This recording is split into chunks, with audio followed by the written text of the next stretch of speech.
Hello friends, जय Jagannath. Welcome to my channel. तो चलतु आज रेसिपी स्टार्ट करिबा।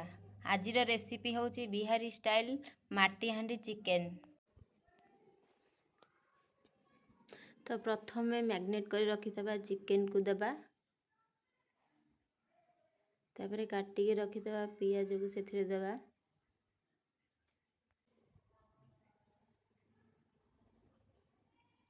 अदा रसुण बाटिकी रखिथबा सेई बटाटा को दे देबा।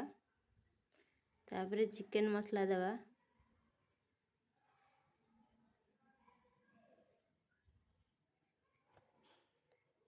तापरे गरम मसला सेथिरे देबा।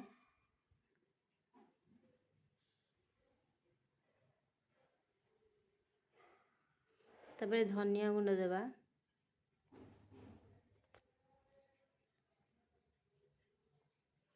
तापरे एठी हमें जीरा गुंड देबा।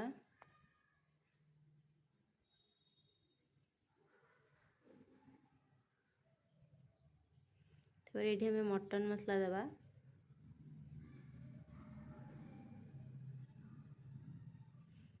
तापरे काश्मीरी चिली दे देबा।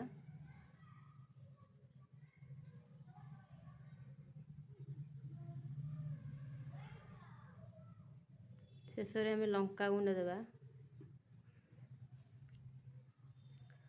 तापरे सेटा को भलसे हमें गोले देबा। तापरे गैस ऑन करके माटी हांडी बसेइबा। तब से तेल देबा। तेल टिके गरम हो सारा पर गोटा मसला देबा। तापरे आमे जो मैग्नेट करी रखिथबा चिकेन टा दे देबा ता धरे। तापरे आमे ताको टिके भलसे घांटी देबा। तापरे सेथिरे धनिया पत्र काटी के रखिथबा देबा। टमाटो काटी के रखिथबा सेथिरे देबा। ताको भलसे घांटीबा। घांटी सारा पर सेथिरे भाजी के रखिथबा आलू सेथिरे दे देबा। तो स्वाद अनुसार लूण देबा। ताको हमें भलसे घांटी देबा। तापरे पानी दे देबा। तापरे आलूटा हम सिझिबा पई टिके घोड़े के रखिथबा। देखो तो हमें चिकेन हो गलानी। फाइनल चिकेन हो गला।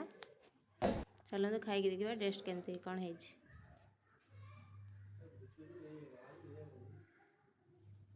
तो मो हस्बैंड को तो भल लगिला। तो आपण मैंने भी थोड़े एमती रेसिपी ट्राए करंतु।